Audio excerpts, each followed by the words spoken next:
Jnananjana Shalakaya Chakshurmilitam Jaina Tasmai Shri Gurave Namaha Gurave Gaurachandraya Radhikaya Tadalaye Krishnaya Krishna Bhaktaya Tadda Bhaktaya Namo Namaha Yam Pravajantam Arupetya Apetya Kritam Dvapayano Viraha Katara Ajuhava Putreti Tanmayataya Taravo Benedus Tam Sarvabhutam Hridayam Muni Manatusmi Narayanam Namaskritya Naram Chaiva Narottamam Devim Saraswatam Vyasam Tato Jaya Mudirayat Bhaktya Vihina Parada Lakshai Kiptascha Mari Tarangamadye Kripamai Tvam Sharanam Prapanna Vrinde Namaste Charanada Vindam Tavevasmi na jivami tvayavina iti vigyaya radhe tvam nayanam charanandike vancha kalpatarubhascha kripa sindhubevacha patitanam pavanebhyo vaishnavebhyo namo namaha.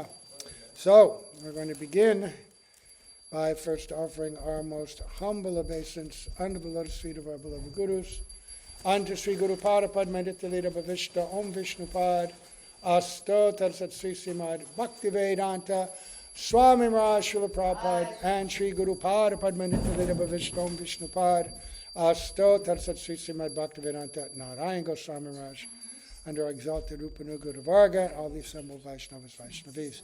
Oh, I just got a message from Malini. Please don't start making garlands with any flowers that she brought until she tells you what to use, because she's got a 2-3 day plan, I guess. Yeah, okay.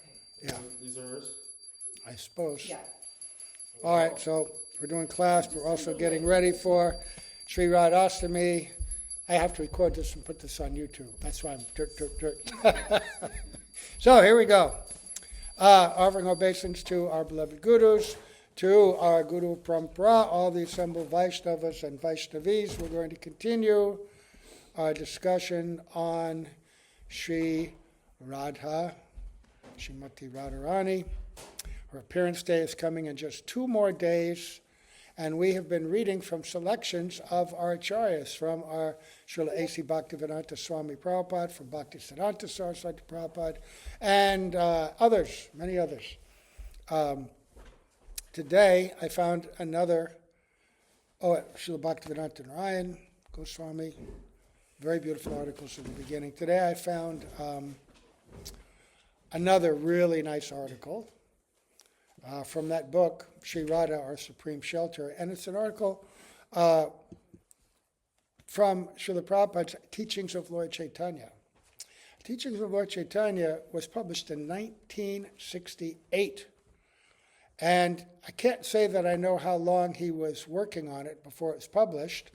But remember, he came here late in 65, opened up his first real little temple in mid-1966, and I don't know if that's when he started this book or not, but it's very profound.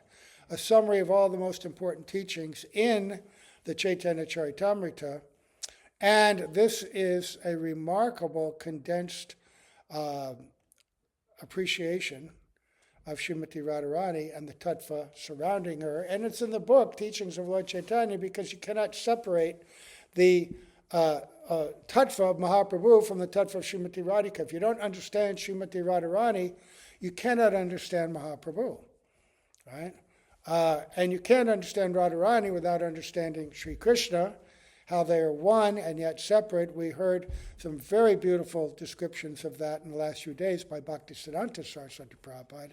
So, let's see what Srila Prabhupada has to say. This is entitled The Supreme Perfection by Sri Srimad Bhaktivedanta Swami Prabhupada. So he says, the different kinds of devotees of the Supreme Lord have different aptitudes and relationships with him. Okay, this is something we've been hearing the last few days. In fact, we heard this yesterday from Saraswati Prabhupada. Any relationship with the Lord is as good as any other because the central point is Krishna. In this connection, there is a nice verse in the Bhakti Rasamrita Sindhu that states, quote, Krishna is the reservoir of all pleasures, and he is always attracting the gopis by the spiritual luster of his body. He especially attracts Taraka, Pali, Shama, and Lalita. Krishna is very dear to Radharani, the foremost gopi. So he's taking all of this from the Adi Leela of Chaitanya Charitamrita. All right? First chapter, third chapter, fourth chapter. Very beautiful. Like Krishna, the gopis are glorified by Krishna's pastimes. There are different kinds of relationships with Krishna, and anyone who is attracted to Krishna in a particular mellow is glorified. So this is a broad statement that there are so many devotees worshiping Krishna in different rasas, and all of them by tattva considered equal. But the point of the Chaitanya Charitamrita, it's summarized in the Adi Leela, but then it goes into more detail in the Madhya Leela, in the conversation with Ramananda Roy. Mahaprabhu asked him to go deeper and deeper and deeper, and then, of course, teachings to Rupa Goswami and Sanatana Goswami, which follows that. Right? So, Krishna is so beautiful, transcendental, and attractive that he sometimes attracts even himself. The following verse appears in the Gita Govinda, first chapter, 11th verse. I don't know the meter on this. I'm going to read the translation so I don't butcher it. My dear friend, just see how Krishna is enjoying his transcendental pastimes in the spring by expanding the beauty of his personal body. His soft legs and hands, just like the most beautiful moon, are used on the bodies of the gopis. When he embraces different parts of their bodies, he is so beautiful. Krishna is so beautiful that he attracts even Narayan, as well as the goddess of fortune, who associates with Narayan. Right? This is one of the proofs, right, of Krishna's supremacy. There are scriptural statements, but when you have scriptural statements, they can be argued endlessly, the conclusion and the meaning of them, because people that are expert with grammar will just rearrange them in so many different ways to extract this meaning or that meaning. Mahaprabhu was very expert at that. He could compose an argument, and then to all of his students and friends, he would say, defeat that. But his composition was so expert that they would say, oh, we can't defeat it. So then he would defeat it. And then he would take another argument and defeat the argument that he just defeated. And then he'd defeat another one, and he'd go in a circle, finally come back and defeat the argument that appeared supreme with his original argument. So grammar's like that. I remember years ago hearing a class from Rasananda Prabhu, who is now Bhaktivedanta Sridhar Maharaj, and he was saying that even one of our Mula shlokas for proving the supremacy of Krishna, Ete Chanksa Kalak Pungsa Krishna Stu Bhagavan Svayam, he says, if you go to South India, the Brahmins there are so expert in grammar, they'll turn you around upside down and defeat you with that verse. Right? So it's not grammar alone, but the pastimes of Krishna certainly reveal that truth. And when we go on Parikram and we go to Belvan, there's that beautiful description of Lakshmi, who resides there doing austerities so she can enter into the Rasa Leela. The devotees of Lakshmi Narayan think that Krishna's Leela are a little bit less, kind of human-like, so not so grand and opulent as God himself. God has to live in opulence and majesty and be worshipped in that way. These are lesser human-like pastimes that he's enjoying sometimes. But if they were lesser, then how come Lakshmi can't get in? If this is, if Lord Narayan is supreme, how come she's not eligible for these pastimes? Which is the whole purpose of her Belval pastimes, where she's doing austerities, to be allowed into the Rasa Leela directly or even to witness it. But she can't. And Krishna himself tells her that. Yogamaya Purnamasi tells her that. And in their arguments to her, they explained that this Parakiya mood is so high that unless you can give up your attachment to your husband, Lord Narayan, and become a gopi, like all these beautiful gopis, and then take another husband in Braj, you can't enter it. And her very identity is one of absolute chastity to her husband and Ishtadev, right? But they in order to experience Krishna in the sweetest and highest way, it has to be done in parakya. So the conception of having a separate husband has to be there. In the Vaikuntha realm, the adherence to the rules and regulations, the vidhi, is so powerful that they can't even conceive of that, how that would be appropriate, right? So Krishna is so attractive. The gopis are so attractive. Everyone wants to take part in these pastimes when they witness and see them. In the Srimad Bhagavatam, the Bhuma Purush, Mahavishnu, told Krishna and Arjuna, "My dear Krishna and Arjuna, I have taken the Brahmana's sons just to see you." Arjuna had attempted to save some youths who had died untimely at Dwarka. And when he failed to save them, Krishna took him to the Bhuma Purush. When the Bhuma Purush brought forth those dead youths as living entities, he said, "Both of you appeared in order to preserve religious principles in the world and to annihilate the demons." In other words, the Bhuma Purush, being also attracted by the beauty of Krishna, concocted this pastime just as a pretext to see him.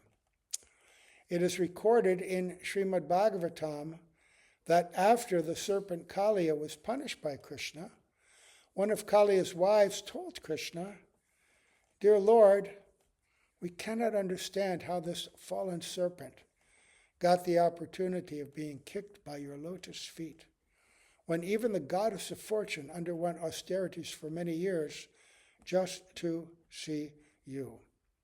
This is one of the major evidential verses that Mahaprabhu himself spoke when he was on tour of South India during a 6-year pilgrimage.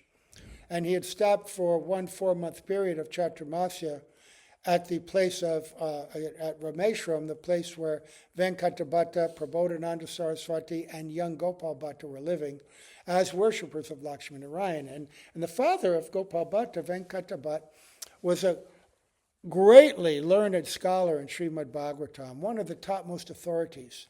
And yet, having studied it and understanding it in so many ways, Mahaprabhu had stayed with them for some time, so he became familiar with them and had a very affectionate relationship. So after that had developed sufficiently, he then suggested to Venkata Bhatta that your worship of Lakshmi Narayan is not topmost.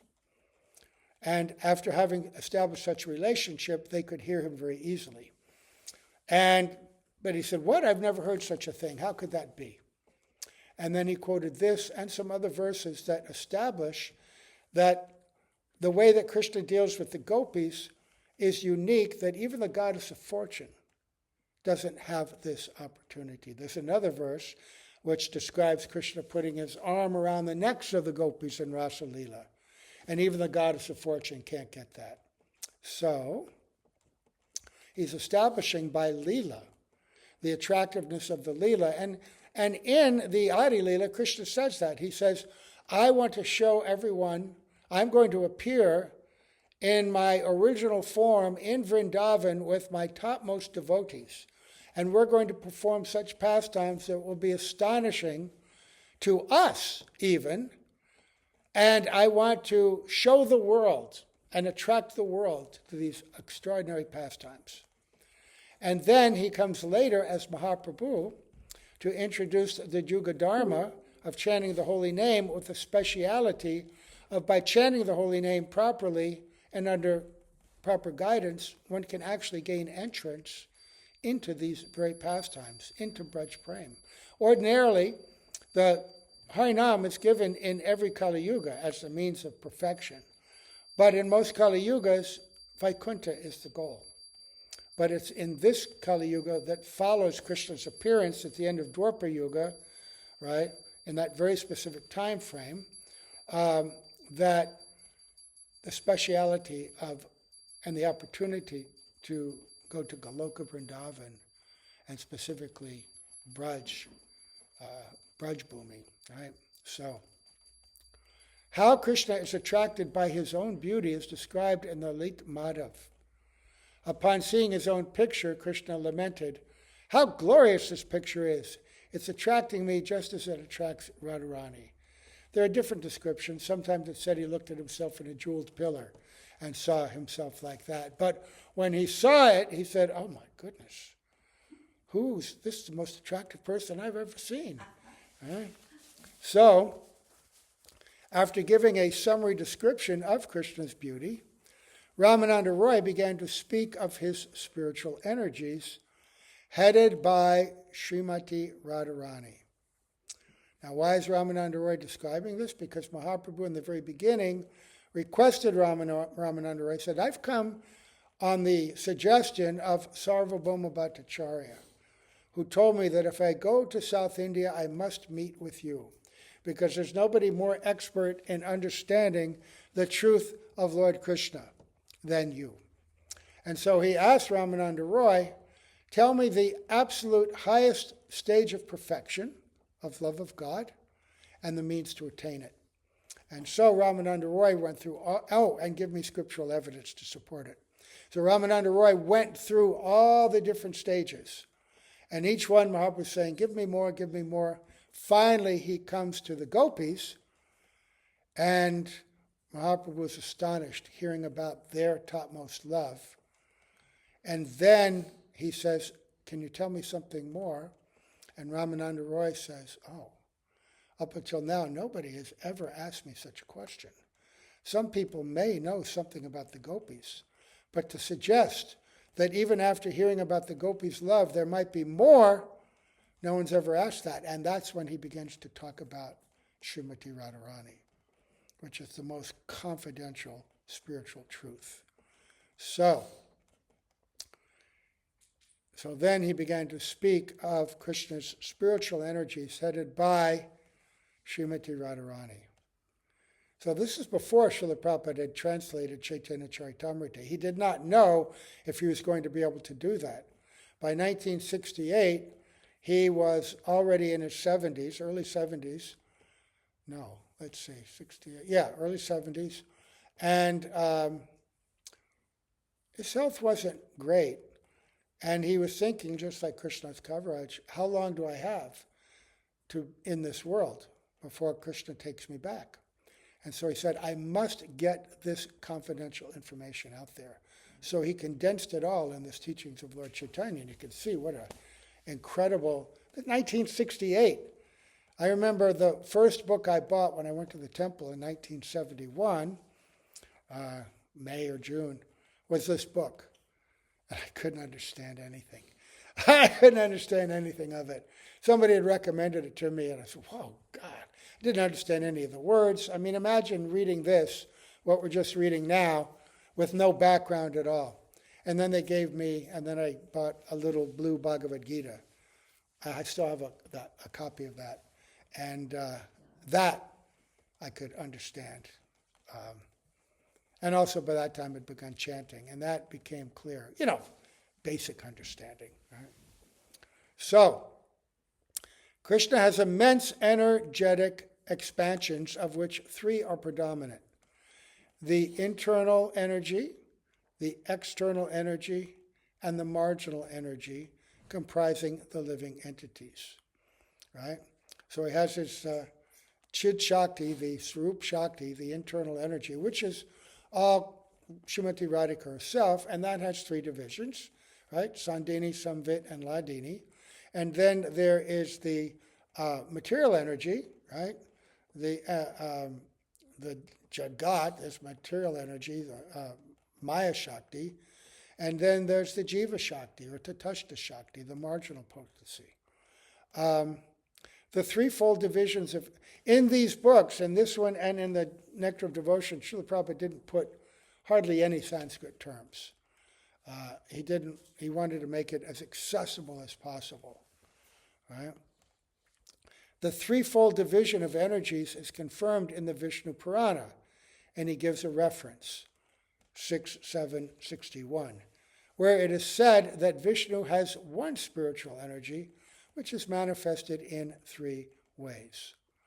When the spiritual energy is overwhelmed by ignorance, it is called the marginal energy.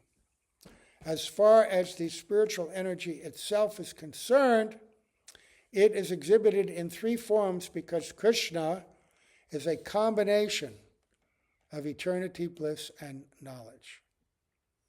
As far as his bliss and peacefulness are concerned, his spiritual energy is manifested as the pleasure-giving potency. His eternity is a manifesting energy, in other words, a creative energy. And his knowledge is manifested as spiritual perfection. What does that mean? Who am I? Right? What is my identity? Right? What is my relationship with God? That's knowledge. Jai Vaishnava Thakura Kore Dase Tinapeksha Atina. Jai Thakur, Adibol. Good to see you. I wish you could have brought your kids. Yeah, next time. How's that boy doing, that wild boy? He's still wild. Oh, God, and bigger. How's your sweet daughter? Yeah, she's still sweet.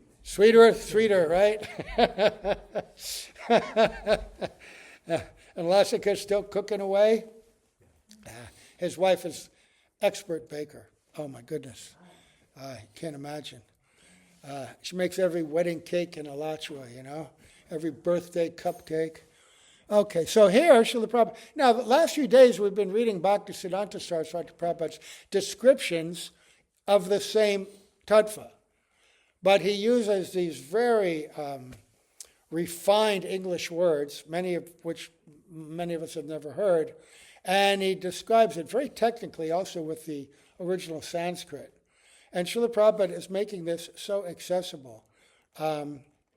He's laying a foundation so that later, when you read this in Chaitanya Charitamrita or in the commentaries of, Bhagavad Gita, Srimad Bhagavatam, you'll have some English reference, right, to help you comprehend this. So, and he's beginning by explaining the tattva of Krishna, which yesterday and the day before we heard Saraswati Prabhupada.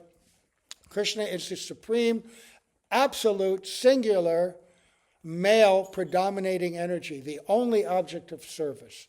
Krishna himself and his expansions, which are non-different, but which accept service from different kinds of devotees, which Srila Prabhupada already alluded to.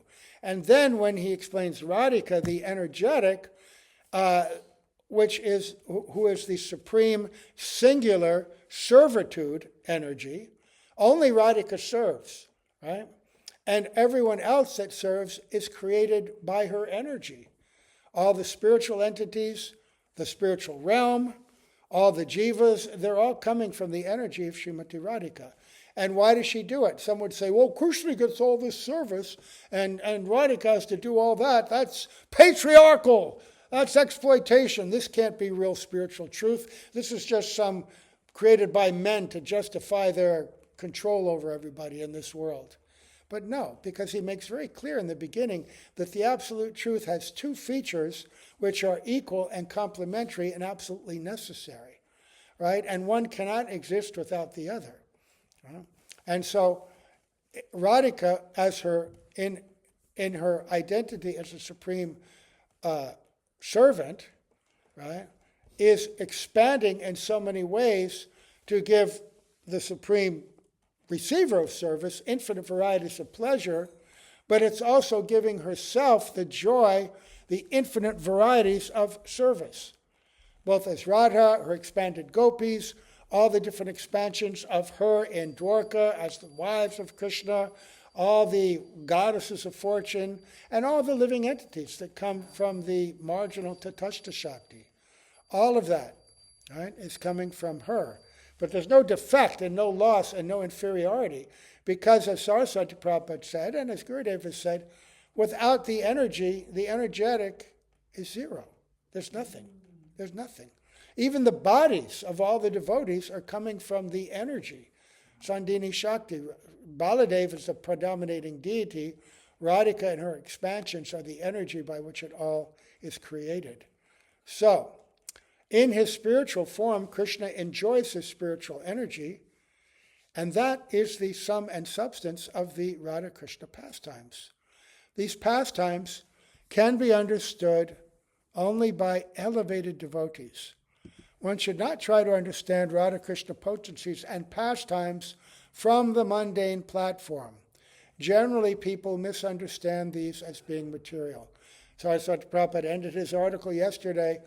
Again, in the beginning he stated it, but at the end he was saying that the greatest abomination in this world is people who pretend to be practicing bhakti, pretend to be speaking and glorifying the pastimes of Radha and Krishna, but are actually perceiving them from a mundane perspective and trying to enjoy and imitate those pastimes. And they create so many bogus philosophies. And, there's kirtan going around all over the world now. But despite the presence of so many devotees, so much of it is influenced and polluted by Mayavads. Right? Some of the most famous kirtan leaders are absolute Mayavads. And Saraswati Prabhupada calls that an abomination. Bhaktisiddhanta Saraswati Prabhupada says, shouldn't even hear from them. They can participate in our kirtans, but we should not be hearing from them, because their moods and misunderstanding is carried in their words, that vibration. Right? So never try to approach this from the mundane platform. That's why Srila Prabhupada always cut the jungles of Mayavad and materialism and voidism before introducing. Right? And that's why so many devotees in ISKCON, under his guidance, they've always been wary of hearing things too high, thinking maybe we're not qualified. But as long as we're hearing properly from informed and realized sources, then it becomes not an obstacle, but the very path which we are seeking. Right? So, when the pleasure potency is further condensed, it is called Mahabhav. Srimati Radharani, the eternal consort of Krishna, is the personification of that Mahabhav. This is from the later parts of Ramananda Roy Samvad. This is the most confidential truth. Srimati Radhika, the very personification of condensed Mahabhav, the highest spiritual ecstasy and pleasure. Remember, pleasure potency, it's not that Krishna is the only one enjoying. Radhika is composed of enjoyment. And it's stated by Ramananda Roy, it's that Mahabhav which gives pleasure to Krishna and to all the devotees. Right? Everyone enjoys. In this regard, in the Ujjvala Nilamani, Rupa Goswami states that there are two competitors in loving Krishna, Radharani and Chandravali. When they are compared, it appears that Radharani is superior, for she is Mahabhav Swarup. The term Mahabhav Swarup, quote, the personification of Mahabhav, is applicable to Radharani only, and no one else. Mahabhav is full of the pleasure potency, and it is an exhibition of the highest love for Krishna. Radharani is therefore known throughout the world as the most beloved of Krishna, and her name is always associated with Krishna as Radha Krishna. The word beloved has meaning, because the word beloved of Krishna means that Radharani is the object of affection from Krishna. Love in the spiritual world is not one-sided or unequal balance. Krishna said over and over, Yayatamam prapadyante, how you love me, I will reciprocate with you. Right? Don't think. But he also says in the Srimad Bhagavatam to the gopis that your love is so extraordinary, it conquers me, and I cannot equal it. Therefore, I give you the blessing that you be satisfied by your own extraordinary service, which means that in the service itself, even though the gopis are selfless in their offerings, they are, by Krishna's desire, experiencing the greatest happiness through that service. Even though that's not their motivation, they can't help experiencing the highest bliss. That's the nature of true transcendental exchange. So Srila Prabhupada goes on to say that the Brahma Samhita also confirms that Krishna expands himself by his pleasure potency in the spiritual world, and that these potencies are all non-different from him, the absolute truth. So by Radhika, by the energy of Krishna, Radhika, he can expand himself into all these different forms so that he can enjoy with all these different kinds of devotees. She gives him the energy to do this, the capacity to do this. But remember, it's not like mundane dependence. Radha and Krishna are one, but they've separated so that love can be experienced unlimitedly. Right? So when it says this, we have to be, try to not impose the mundane limits of these conceptions on these tattvas. So, this expands himself by his pleasure potency in the spiritual world, and these potencies are non-different from him. All these expansions of Krishna. Although Krishna is always enjoying the company of his pleasure potency expansions, he is all-pervading. Therefore, Brahma offers his respectful obeisance to Govinda, the cause of all causes. So, she expands, she empowers and allows Krishna to expand into so many forms, and then she expands into complementary forms to serve him in that way. So they're both expanding unlimitedly for unlimited pastimes of love. Govindam Adi Purusham Tamaham Bhajami.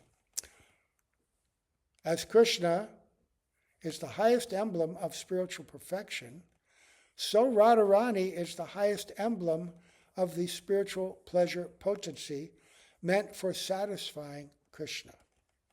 Krishna is unlimited, and Radharani is also unlimited in her ability to satisfy him.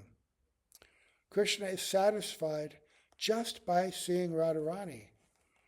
But Radharani expands herself in such a way that Krishna desires to enjoy her more.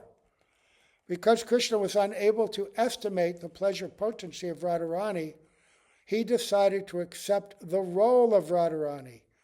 And that combination of Krishna and Radharani is Sri Chaitanya Mahaprabhu. So this gives us a hint about the astonishing glory of Srimati Radhika. Because Krishna is Aptakam and Atmaram. He's self-satisfied and all his desires are satisfied. Aptakam, whatever he wants he gets. Atmaram, he's satisfied within. And yet, when he sees Radhika and her role, and how she enjoys her role, and after contemplating and seeing himself in the mirror, he begins to think, this is in the 4th chapter of Adi Leela, that I'm the most beautiful. Is he going to describe this? I'm the most beautiful. I'm the object of everybody's love. Everybody wants to serve me. I enjoy service from everybody. And yet there's something astonishing, because I know that I could never be attracted to anyone unless they were 100 times more beautiful than me. But I see that Srimati Radhika is attracted to me, and I'm attracted to her. He says, I'm attracted to her, so that means she's more beautiful than me. One time in Badger around 1999 or maybe 2000, Gurudev was there, and I had a godbrother there. Nice godbrother, old friend, And he came to see, and at the end, and in the lecture, Gurudev had said, Radharani is more beautiful than Krishna. Because Gurudev, he always speaking the glories of Radhika. And in the mood of her maidservants, right? The competition. Radharani is more beautiful. And my godbrother, he couldn't comprehend that. He said, wait a minute. He said, I respect Srila Narayan Maharaj, great sadhu, but how could he say that? Krishna's Shaktiman. He's God, So how can his Shakti be more beautiful than him? But that's why you have to go deeper into the understanding of Shakti and Shaktiman being non-different, and that the idea of Shakti giving Krishna pleasure, Krishna wants to be attracted, so Radhika has to be more attractive than him so that he can be attracted to her beauty and love. But then he becomes confused because, well, I would only be attracted to somebody more attractive than me. And she's attracted to me. What does she see in me that makes her so attracted? I mean, I know I'm attracted to her. It's obvious why. There's no one more beautiful than me, but she thinks I'm the most beautiful. And not only that, I'm receiving so much pleasure in receiving her service, the service of so many gopis. But Radhika, when I see her states of pleasure and her trance and her transformations, she's definitely on a higher level of happiness than I am. How could that be? What is that happiness? What does it mean to be a devotee then? And what does she see when she sees me? That's Mahaprabhu. So that proves the glory of Radharani, because Krishna himself wants to be Radharani. So what is a question of inequality or higher and lower? Right? So Radha and Krishna are one, but have separated eternally for the purpose of pastimes. Now these two have become one in the form of Mahaprabhu. Adi Leela, right? The first invocation verses. So, Krishna was unable to estimate the pleasure potency of Radharani. He decided to accept the role of Radharani, and that combination of Krishna and Radharani is Sri Chaitanya Mahaprabhu. So this book, remember, 1968, no one had read anything about Mahaprabhu, nobody knew anything, and yet Srila Prabhupada is presenting in a condensed way Chaitanya Charitamrita. Because even the seed of this concept planted, just by reading it once, will grow and make you eligible, whether you understand it or not. That is the secret of his desire for book distribution. And Gurudev said the same thing. He wrote so many high books, and Shamarani asked him one time, are we going to distribute these to common people? And he said, all for all. And Srila Prabhupada said also, taking these big, thick Chaitanya Charitamritas, handing them out everywhere. The seeds will be planted, and at the proper time, their eligibility will manifest. So Ramananda Roy, he refers back to the conversation now that Mahaprabhu was having with Ramananda Roy, in this mature part of their conversation, then began to explain how Radharani is the supreme emblem of Krishna's pleasure potency. Radharani expands herself in different forms known as Lalita, Vishaka, and her other confidential associates. In his Ujjvala Nilamani, Rupa Goswami explains that one of the characteristics of Srimati Radharani is that her body is an evolution of transcendental pleasure. That body is decorated with flowers and fragrant aromas and is complete with transcendental love for Krishna. Indeed, that body is the personification of his pleasure potency. Radharani bathes her transcendental body 3 times. First, in the water of mercy. That's Karuna Shakti, compassion, right? Second would be her midday bath in the water of youthful beauty. And the third, in the water of youthful luster. After she bathes 3 times in that way, her body is covered with shining garments and decorated with her personal beauty, which is compared to cosmetics. Thus, her beauty constitutes the highest artistry. Her body is also decorated with the ornaments of spiritual ecstasy, trembling, shedding of tears, perspiring, choking of the voice, cessation of all bodily functions due to transcendental pleasure, standing up of the bodily hairs, changing of bodily color, and madness. Right, these decorations, these descriptions, they're described as decorations, they're transformations of her ecstasy, and they make her more and more beautiful. But when she bathes, what is that first bath? Karuna Shakti, compassion. Vishwanath Chakravarti Thakur and Gurudev, when describing Guru Tattva and the Madhurya Kadambini, are describing that Krishna gives his most important Shakti to that personality, and he calls it the Karuna Shakti, that very manifestation of Radhika's own compassion, right, is given to Guru, these, not just any Guru, the high class, topmost Mahabhagavats.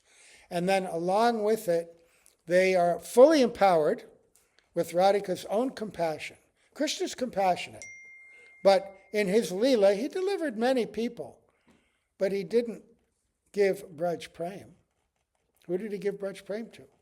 Even the Mathura Ramanis who came with food and offerings into Vrindavan. Maybe one of them got something of it, right? But the rest had to go back and learn more. Gopis that had already been qualified and took birth in that form in Vrindavan had that, but they were blessed in their Leela by Radhika. Right? Krishna himself, he couldn't give so much. You know, the Katyani Vrat. Why did they get that blessing from Krishna that, yes, I will become your husband or your upapati? On the last day, they invited Radhika, and she blessed them with her presence, and then Krishna came. Right? So, Radhika is the ultimate guru and the ultimate empowerment by which one can come to Braj Prem. And that is what gurus in our line receive. And not only do they get it, but they're also given complete independence to distribute it as they like. Because that's what compassion means. No restriction, unconditional. They generally follow the line that this is the process, this is the sadhan, take diksha, chant the holy names, do seva, step by step you'll come, right? Hear this. But if they want, they can give it immediately and fully to anyone. And in their presence, you should realize, who are we in their presence? If you've ever met Srila Prabhupada or ever met Gurudev, or any of our great personalities, they're the maidservants of Srimati Radharani coming to mingle among us and accept our service. We see them in their, worldly forms tonight, this guru form. We don't see their forms from Braj. And they mingle among us in that, not disguise, costume, I don't know how to define it. We don't know who they are, but if you go back and think about all your times when you had the opportunity to mingle among them, and maybe they said some kind words to you. Radharani's own friends are coming to encourage us and to call us, to bring us along. That's astonishing. Compassion, Karuna Shakti. The decorative transcendental pleasure potency manifests 9 symptoms. 5 of these are manifested by the expansion of Radharani's personal beauty, which is adorned with garlands of flowers. Her patient calmness is compared to a covering of cloths which have been cleansed by camphor. Patient calm. Whenever you hear the qualities of Radharani now, also know that all of her maidservants have these same qualities. Right? Our gurus have these same qualities. And the beauty of associating and serving them is that by becoming attracted to them and aspiring to develop qualities like them and their moods, especially their devotion to Srimati Radhika, Adi Guru, actually Radhika, this is what is going to pull us, help us to develop the greed that will qualify us. So if you hear this, it's not wrong. In fact, it's imperative to think, I want this, I want this, I want this. You know? Her patient calmness, right? Gurudev was patient and calm. Prabhupada, he's dealing with animals. We're barbarians, right? And they're so calm and encouraging. Sometimes they'll yell at us for our own good, like a parent. But the patience they had in dealing with us, the Kali Yuga animals that we are. Her confidential agony for Krishna is the knot in her hair, and the mark of tilak on her forehead is her good fortune. Radharani's sense of hearing is eternally fixed on Krishna's name and fame. Chewing betel nuts makes one's lips reddish. Similarly, Radharani's complete attachment to Krishna has blackened the borders of her eyes. Why? Her tears and that kajal, it comes down and colors her tears. That's the color of Krishna. Right? Why is the Jamuna dark? Because the gopis bathe in it. Right? And the kajal of their love of God comes and colors that river. And Krishna bathes in it also. His color is dark. So, similarly, Radharani's complete attachment to Krishna has blackened the borders of her eyes. The darkness might be compared to ointment produced by Radha's joking with Krishna. Radharani's smile is just like the taste of camphor. Radharani's smile. When will be the object of Radharani's smile? Have you ever been the object of Gurudev's smile or Prabhupada's smile or any of our great acharyas? Remember that smile. He's passing on the smile of Srimati Radharani, giving us a hint, right? But be the object of that affection and blessing. The garland of separation moves on her body when she lies down on the bed of pride within the room of aroma.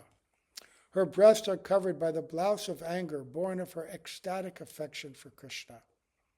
Her reputation as the best of all Krishna's girlfriends is the stringed instrument she plays. When Krishna stands in his youthful posture, she puts her hand on his shoulder. Although she possesses many transcendental qualities, she is still always engaged in the service of Krishna. This is amazing. Now, when we hear this, my own experience is, I don't understand any of this, right? You got to realize that hidden within these poetic expressions, these are metaphors and poetic instruments which actually equate transcendental emotion, transcendental beauty, transcendental experience with these comparisons, right? And so really the only people that can understand them and taste them are transcendental persons. But we're hearing it anyway. And what is the value of hearing it? The seeds of these realities are being planted.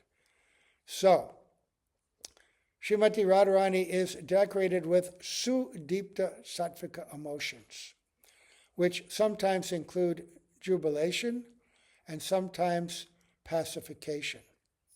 All the transcendental ecstasies are manifested in the body of Srimati Radharani. Sudipta sattvika emotions are manifest when a lover is overwhelmed with certain feelings which he or she cannot check.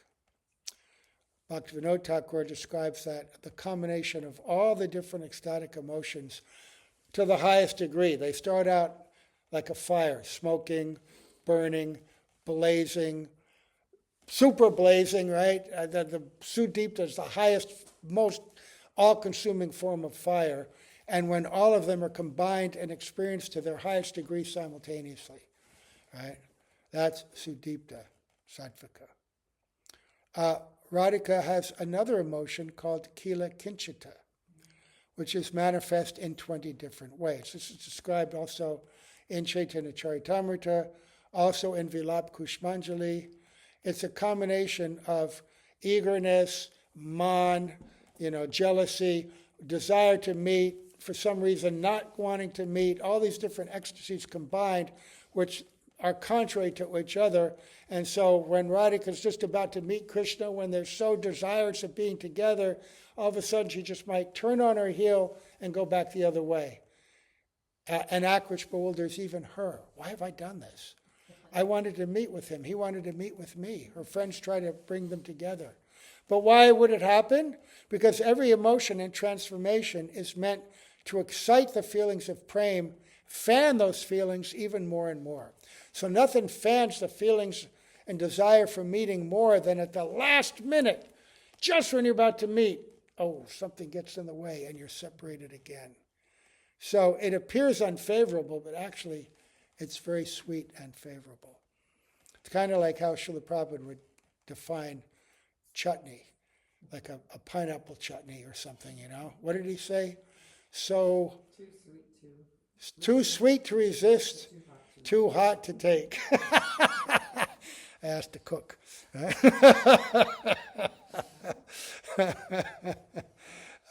We got Shama Priya here from Hawaii, right? So, these emotions are manifested partly due to one's body, partly due to one's mind, and partly due to habit. As far as the bodily emotions are concerned, they are manifested in posture and movement. As far as the emotions of the mind are concerned, they are manifested as beauty, luster, complexion, sweetness, talking, magnanimity, and patience. So movement and posture, right? That's expressions, rolling on the ground, jumping, waving your arms, and even in higher states, unconscious and yet moving. The life air is moving you like as if you were dancing with Krishna, for instance. And in the body, so many things, beauty, luster, complexion, sweetness. As far as habitual emotions are concerned, they are manifested as pastimes, enjoyment, preparing for separation and forgetfulness. The tilak of good fortune on the forehead of Srimati Radharani. Okay. This last part, I'm just going to read straight through, because we're out of time. Also knowing that these are seeds, and these will be described in other places as well. So the tilak of good fortune is on the forehead of Srimati Radharani. And she also has a locket of Prem Vaichitya. Prem Vaichitya is manifest when a lover and beloved meet and fear separation, like at Prem Sarovar.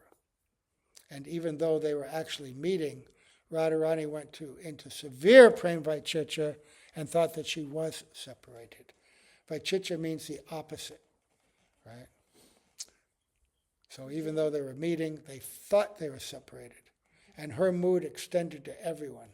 Even Krishna began to feel it. All of her friends began to feel it. So, Srimati Radharani is 15 days younger than Krishna. That is, her appearance day is 15 days past his. But sometimes it's also said that she's a year and 15 days, right? But that's okay. She always keeps her hand on the shoulder of one side of her friends, and she always talks and thinks of pastimes with Krishna. She always offers Krishna a kind of intoxicant by her sweet talks, and she is always prepared to fulfill all his desires. In other words, she supplies everything needed to meet all the demands of Sri Krishna, and she possesses unique and uncommon qualities for Krishna's satisfaction.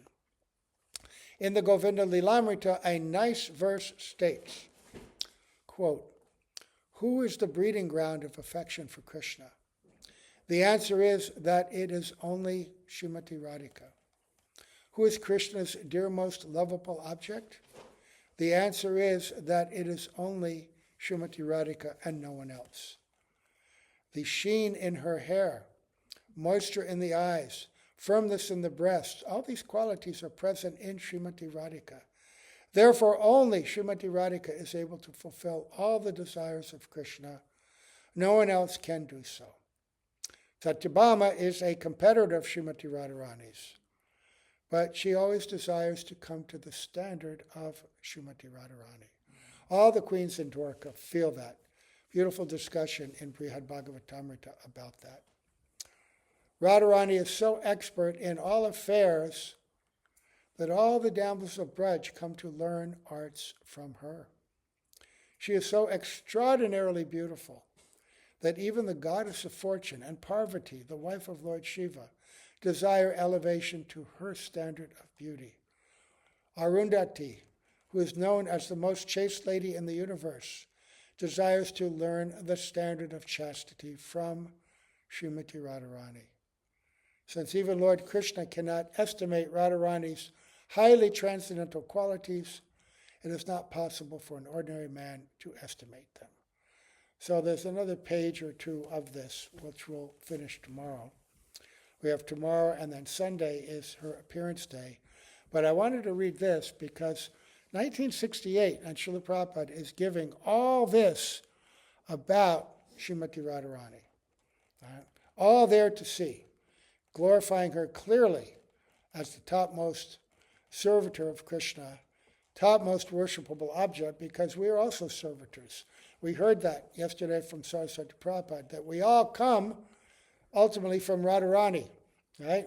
Even though we come through the agency of Mahavishnu, right?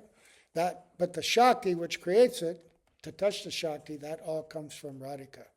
And our highest objective, our highest opportunity is to become engaged in her service, because if she is the topmost servitor and no one but her can give Krishna the topmost pleasure, what could be a more wonderful way to serve Krishna than under the direct guidance of Srimati Radhika and her followers, right? This is the secret of what Mahaprabhu came to give. So, we'll continue this tomorrow. Yes. And then also, I want to read, there's so much. At some point, I might read from Gaur Govinda Maharaj. He's got some articles which are all about the madness, the sweetness. I wanted to give the philosophical foundation of Srimati Radhika so that when we read all these other things, we're firmly rooted and our mundane minds won't misunderstand. Right? So we'll stop here for obeisance. All glories to Srila Prabhupada, all glories to Srila Gurudev, all glories to all the assembled devotees, Gaur Premanande.